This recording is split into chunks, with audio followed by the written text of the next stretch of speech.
Uzbekistan, and he exposed the Uzbekistani government policy of torture. And what they were doing was they were torturing people and then selling the information to the US in return for sort of some significant funding. And Craig Murray exposed it. Well, this was potentially an embarrassment to the British government, so they put out that he was having a mental breakdown and that he was a water-mitty character and all the usual diatribe to demonise the guy. He got a lot of publicity, and there's no question the vast majority of the British public certainly believed him versus the official government version of events.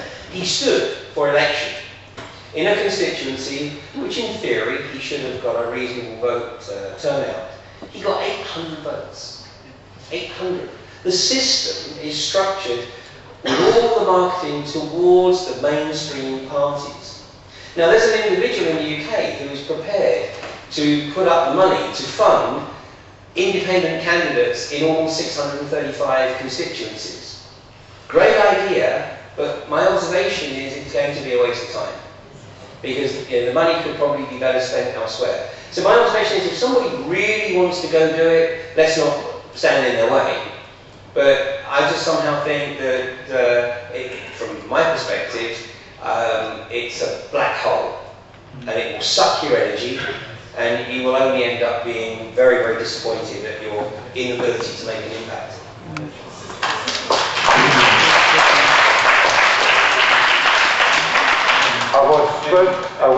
I just wanted to add one short thing to that, because it's an experience we've had in the US, and that is using the electronic ballots.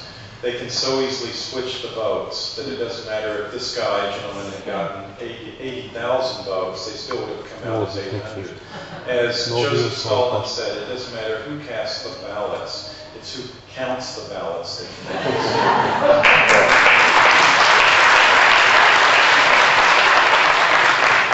I can only say I was engaged for 30 years in politics, and I'm glad I left the service.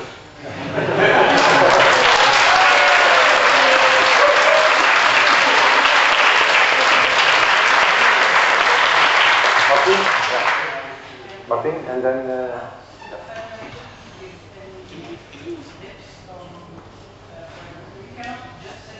No pun intended.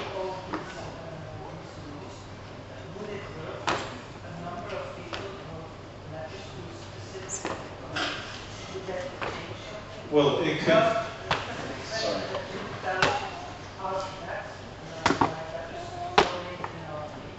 Oh.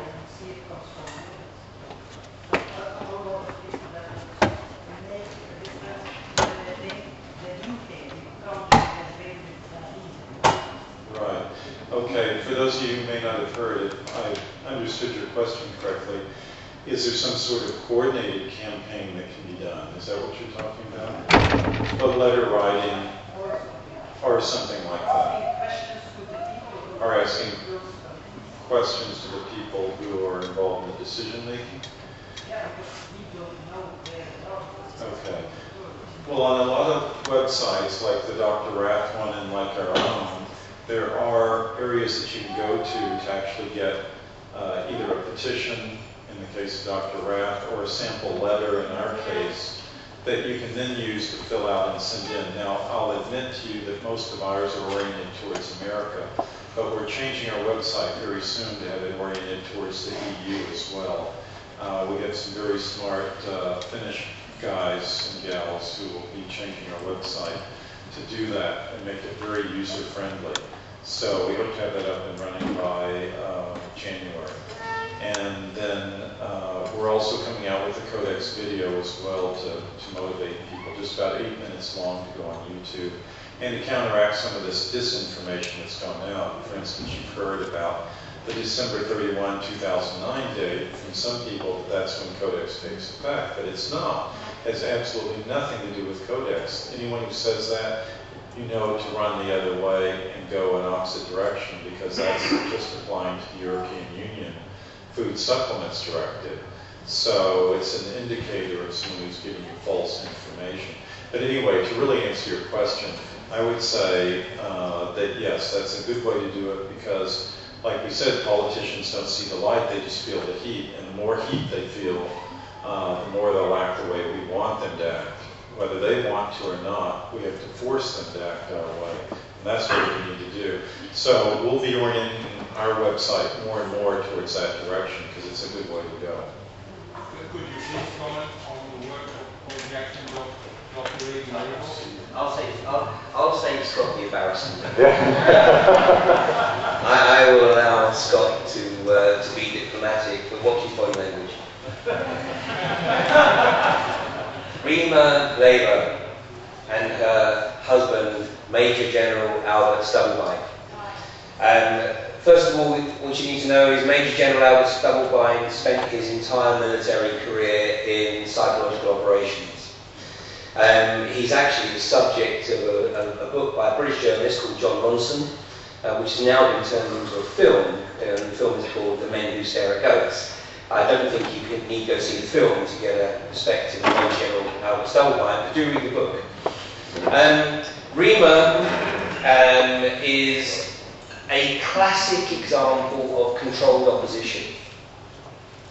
She has done actually a very good job of raising awareness of Codex. And I would say a hell of a lot of people who actually know about Codex know about it because of Rima Leber. Not least because if you Google Codex Alimentarius, the first website on the top of the page is the official Codex Alimentarius Commission website. The second is one of the government websites. And then third and fourth is the Rima video on Codex. And then alongside that is mine. Now, Rima's has had far more views than mine. She's obviously far more photogenic.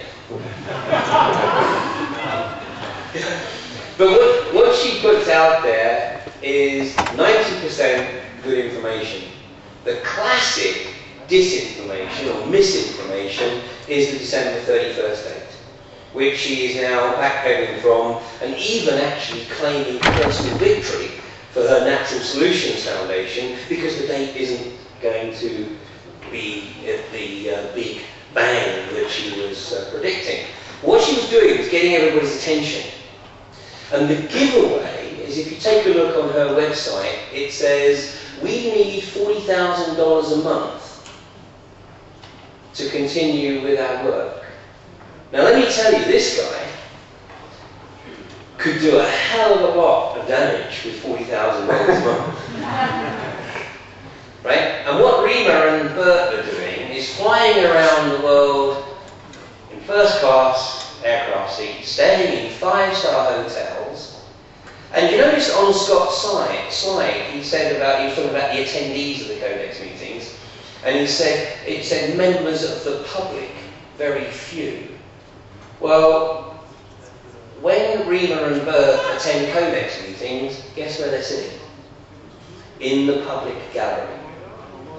So they have no influence whatsoever. And what she does is she does a remarkable job of sitting up there with her laptop, taking notes, and every time Scott scores a success, she claims the credit.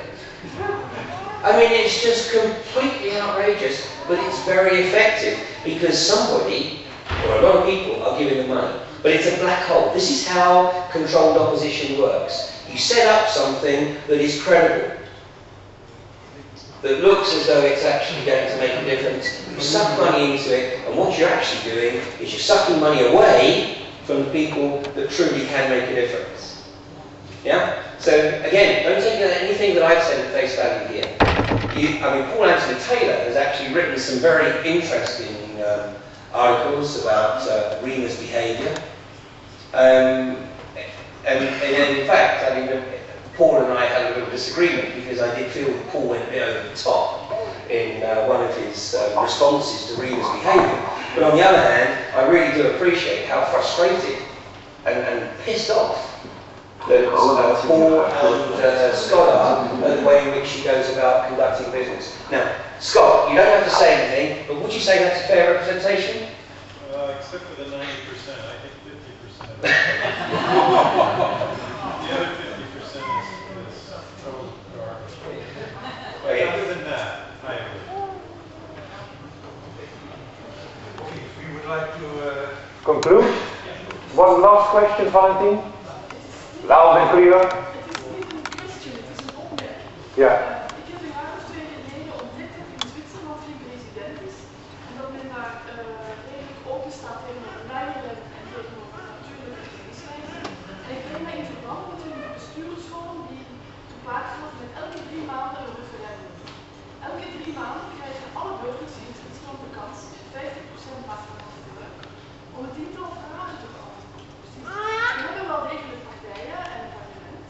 En er is een heel veel gestion of the country door het parlement gebeurt. Maar concrete vragen worden beantwoord door de burgers en heel uitgevoerd. In Duitsland is een hele beweging van directe democratie bezig. Die zijn er in december 2008 vorig jaar in geslaagd om de directe democratie in te voeren in Hamburg, zodat ook bindende democratie, zodat heel belangrijke vragen die gesteld worden op volksinitiatief aan de burgers en iedereen kan meedenken en dus collectief mind kan mee beslissen in belangrijke dossiers. Wat wij hier meemaken, dat zijn geen referendums, dat zijn democratiebeelden, bijvoorbeeld in Amerika ook het geval. Er zijn heel veel staten, die heel veel werken met, op de dag van de verkiezing van Obama, vonden er meer dan 79 of een referenda plaatsen in Amerika. Dat een thema, zo je stemt daar niet op een persoon als een thema. Ik zou daar ook wel eens een Belfort Group over willen overwegen. Omdat de voorwaarden dat soort bestuursvormen wel niet België heeft een mening van de constitutie, maar dat is ook gedemoniseerd. Er zijn andere dingen mogelijk. Okay. So it's not really a question, it's a remark. Valentin is very much engaged in direct democracy, like in Switzerland, where every 3 months all the people have to form an opinion on 10 questions. So they really have a tradition on it. And she's suggesting that we in the Belfort Group try to establish a culture of public awareness in this way. Okay, we'll think about it.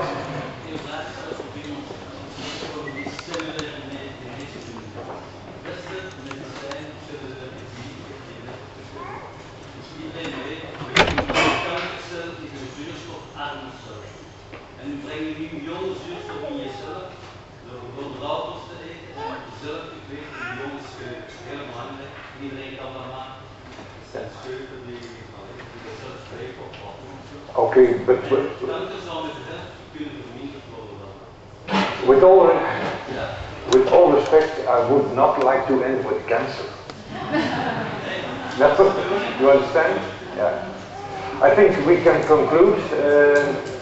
Jerry, would you like to say your last word?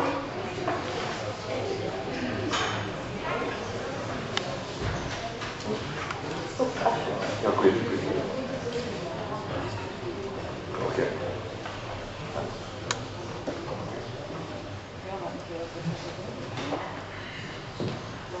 Mensen, ik ben blij dat het toch, ondanks de lange dag die we gehad hebben en ondanks de veel informatie die naar buiten gebracht is vandaag, ben ik blij dat veel mensen toch effectief zo lang gebleven zijn om ook hun vragen te stellen.